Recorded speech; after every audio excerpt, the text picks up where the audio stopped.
पिछले दिनों आईपैक पे हुए ईडी की रेड के बाद बंगाल और सेंट्रल की लड़ाई देखने को मिली। ममता बनर्जी का तल्ख तेवर भी देखने को मिला। उसके बाद जो अब खबर निकल के आ रही है वो जिसका डर था वही होता हुआ दिख रहा है। जिस तरीके से तमिलनाडु के अंदर तमिलनाडु की सरकार ने ईडी के अफसरों को गिरफ्तार कर लिया था, तमिलनाडु की पुलिस ने बाज़ाब्ते गिरफ्तार कर लिया था, वही पश्चिम बंगाल में देखने को मिल सकता है। देखिए, पश्चिम बंगाल की पुलिस ने स्वतः संज्ञान ले लिया है। देखिए, ममता बनर्जी सुप्रीम कोर्ट में केविएट दायर की, ममता बनर्जी कलकत्ता हाई कोर्ट भी गई। ममता बनर्जी तो कार्रवाई के लिए हर जगह जा ही रही है, लेकिन पश्चिम बंगाल की पुलिस ने स्वतः संज्ञान ले लिया। मामला क्या है?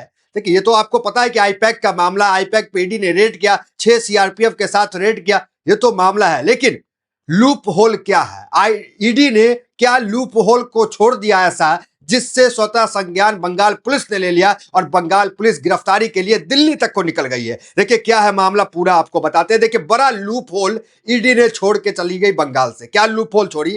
देखिए, जब भी आप किसी राज्य में दबिश देने जाते हैं तो आपको जो है वहां की स्थानीय पुलिस को जानकारी देनी होती है, वारंट जारी करना होता है, लेकिन पुलिस ने कुछ भी नहीं किया। सबसे पहले आते हैं बंगाल पुलिस ने क्या आरोप लगाया है, उसके बाद एक बड़ा लूप होल जिसके तहत चोरी की एफआईआर, जिसके तहत आईटी एक्ट के अंदर एफआईआर जो है ईडी के खिलाफ हुआ है। ऐसे ईडी के खिलाफ एफआईआर नहीं होता है। एक बड़ा लूप होल ईडी ने छोड़ दिया। उस लूप होल पे आते हैं, उससे पहले बंगाल पुलिस किस आरोप के तहत दिल्ली को निकल गई है वो आपको बताते। देखिए, 6 बज के पुलिस का आरोप है कि 6:15 में जांच शुरू हुई और 5 घंटे बाद जानकारी बंगाल पुलिस को दी गई। देखिए, जब आप किसी राज्य में जाते हैं, ईडी हो चाहे सीबीआई हो, तो वहां के राज्य में प्रवेश करने से पहले आप जानकारी उस पुलिस को देंगे, लेकिन ईडी ने कोई जानकारी नहीं दी। तो यही बंगाल पुलिस कह रही है कि 6:15 में इन्होंने आईपैक पे रेड मारा और हमें ईमेल के माध्यम से जानकारी 5 घंटे बाद मिली। तो पुलिस का पहला आरोप यह है। दूसरा आरोप पुलिस का यह है, जब 5 घंटे बाद जानकारी दी गई तो वरिष्ठ पुलिस अधिकारी जो बंगाल पुलिस के है वो मौके पर पहुंचे आईपैक ऑफिस, और वहां पे जब वो पहुंचते हैं तो और अंदर घुसने का प्रयास करते हैं आईपैक ऑफिस के अंदर देखने की क्या हो रहा है, तो ईडी और सीआरपीएफ, जो 6 सीआरपीएफ के साथ ईडी गई थी, तो दोनों अंदर जाने नहीं देते हैं और धक्का मुक्की जो है वो वहां पर ड्यूटी के दौरान बंगाल पुलिस के साथ धक्का मुक्की करने का काम ईडी और सीआरपीएफ के जवान करते हैं। तो ये दूसरा आरोप जो है बंगाल पुलिस का है कि ड्यूटी करने के दौरान उनके साथ धक्का मुक्की हुआ। तीसरा देखिए, ईडी अधिकारी से पहचान पत्र बंगाल पुलिस ने मांगा और ईडी अधिकारी ने पहचान पत्र दिखाने से इनकार कर दिया। ये कह ले कि पहचान पत्र नहीं दिखाया। चौथा आरोप बंगाल पुलिस का, बिना वारंट के घुसे किसी राज्य में, कोई वारंट नहीं दिखाया, कुछ नहीं, और सीधा जो है वहां गए और धावा बोलने का काम किया। अब आते हैं बड़े लूप होल पे। बड़ा लूप होल क्या है? ऐसा क्या गलती ईडी ने कर दिया जिसकी वजह से उनको जेल हो जाएगी, ठीक वैसे जैसे तमिलनाडु की पुलिस ने ईडी के अफसर को गिरफ्तार कर लिया। देखिए, बड़ा लूप होल है, वो है लूप होल है पंचनामा का। तो ईडी ने, देखिए एक कानून है, देखिए ईडी के खिलाफ आप कोई सरकार, कोई पुलिस कार्रवाई जल्दी नहीं कर सकती, क्योंकि सुप्रीम कोर्ट ने एक सख्त कानून जो है बना दिया है ईडी को लेकर के। मोदी सरकार में ही बनाया हालांकि कानून, कि आप जो है उसके ऊपर कोई कार्रवाई नहीं कर सकते। लेकिन एक लूप होल में ईडी फंस गई। लूप होल आपको बताते हैं। देखिए, ईडी जब भी किसी राज्य में दबिश देती है, किसी के घर पे दबिश देती है, किसी के ऑफिस कार्यालय में दबिश देती है, तो ईडी को पंचनामा बनाना होता है कि हमने इस घर से, इस ऑफिस से, इस कार्यालय से, इस जहां भी वो दबिश दे, दुकान से ये चीज बरामद की है। तो पूरा पंचनामा बनाने के बाद ईडी जो है उस घर के मालिक से, उस घर के जो भी केयर टेकर है उससे साइन कराती है। तो ईडी ने धरफड़ी में कह ले, जल्दबाजी में कह ले, तो ये पंचनामा जो है आईपैक के ऑफिस में जब दबिश की, वहां से फाइल लेकर के गई, पेन ड्राइव लेकर गई, तो ये पंचनामा ईडी ने नहीं बनाया और न ही वहां किसी से, ऑफिस के किसी स्टाफ से, किसी मालिक से, किसी से साइन वाइन पंचनामा में नहीं किया। तो यही पंचनामा नहीं बनाने के कारण बंगाल पुलिस ने चोरी की एफआईआर जो है दर्ज की है। तो कड़ा कानून है कि आप पंचनामा बनाएंगे, क्योंकि आप पंचनामा नहीं बनाएंगे, ईडी ऑफिसर कहीं जाएंगे, कोई राजा हरिश्चंद्र तो होते नहीं है ईडी के ऑफिसर, या फिर कोई भी, नियत किसी की भी बदल सकती है। तो वो जो है बिना पंचनामा बना करके वहां से चले गए, तो वो चोरी करके गए, क्या चुराए नहीं चुराए। तो जो पंचनामा बनाना था वो ईडी ने नहीं बनाया। तो एक बड़ा लूप होल जो है बंगाल पुलिस को ये दिखा कि पंचनामा नहीं बना। इसके तहत जो है चोरी की एफआईआर और आईटी एक्ट में एफआईआर किया गया। देखिए, ममता बनर्जी का आपको पता है, बंगाल ये जो ईडी जो है पहले तो कलकत्ता के हाई कोर्ट गई।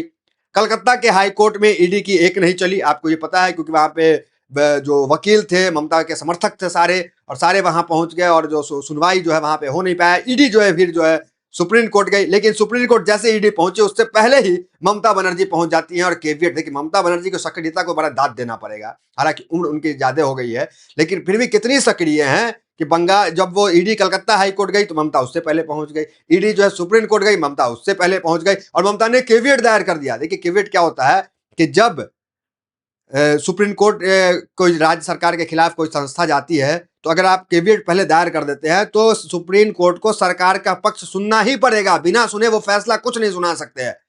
तो कितना सक्रिय ममता है इससे आप समझ सकते हैं कि अब ईडी को लेकर के सुप्रीम कोर्ट डायरेक्ट कोई फैसला नहीं सुना सकता है। एक बार आपको हम दिखाते हैं कि ये क्या लूप होल है, उसको देखकर खबर क्या छपी जरा वो देखिए।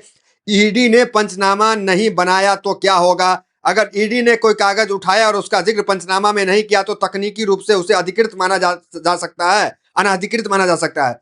प्रतीक जैन के परिवार का आरोप इसी लूप होल पर टिका है। तो प्रतीक जैन का जो आरोप है उनके परिवार का यही है कि उन्होंने पंचनामा पे कोई साइन नहीं कराया, कोई पंचनामा नहीं बनाया। आपको हम जो कह रहे हैं कि बंगाल पुलिस एक्टिव हो गई, बंगाल पुलिस दिल्ली का रुख कर रही है, वो क्यों कह रहे हैं देखिए वो खबर आपको दिखाते हैं। पुलिस ने अधिकारियों के खिलाफ जांच तेज कर दी है। पुलिस आईपैक प्रमुख प्रतीक जैन के घर और दफ्तर में छापेमारी करने वाले अधिकारियों की पहचान कर रही है। पुलिस ने सीसीटीवी फुटेज जब्त किए हैं। आरोप है कि ईडी अधिकारियों ने बिना वारंट के दस्तावेज चुराए और डेटा डिलीट किए। देखिए चुराए शब्द का यहाँ पे इस्तेमाल है, क्यों? क्योंकि पंचनामा नहीं बना, उस पर साइन नहीं हुआ। अब जो है मामला जो है वो आप देख सकते हैं कि पूरी तरीके से बंगाल पुलिस जो है वो इन्हीं लूप होल को देखते हुए एक्टिव हो गई है। तमाम हेडलाइंस भी चल रही है। हेडलाइंस देखिए, आईपैक रेड मामले में ईडी अधिकारियों के खिलाफ कोलकाता पुलिस ने शुरू की जांच, सीसीटीवी फुटेज से हो रही पहचान। तो बंगाल पुलिस जो है, कलकत्ता पुलिस जो है वो निकल चुकी है जांच के लिए और ईडी अफसरों के पीछे उनकी पहचान के लिए कि कौन थे वो अफसर, क्या पहचान थी उनकी, और उनकी पहचान करके जो है वो उन्होंने पंचनामा नहीं बनाया, उन्होंने राज्य को जानकारी नहीं दी, उसके खिलाफ कार्रवाई के लिए। दूसरा हेडलाइन देखिए, आईपैक ऑफिस रेड, आईपैक के ठिकाने पर ईडी रेड केस में बंगाल पुलिस और सरकार एक्शन में। तो ये तमाम मामला जो है चल रहा है। अमर उजाला की ये रिपोर्ट आप देख सकते हैं, मामले पर क्या बोले अधिकारी। तो जो जिक्र हमने आपको पहले कर दिया वो वही जिक्र है कि 6/15 में स्टार्टिंग हुआ ईडी का रेड, लेकिन हमें जानकारी लेट से मिली और खबर मिली तो हम पहुंचे तो हमारे साथ जो है धक्का मुक्की की गई। कहा ईडी अधिकारियों ने पहचान पत्र नहीं दिखाया। ये तमाम बातें अमर उजाला में आप वो स्क्रीन पे देख सकते हैं, वो लिखा भी हुआ जो हमने आपको कही।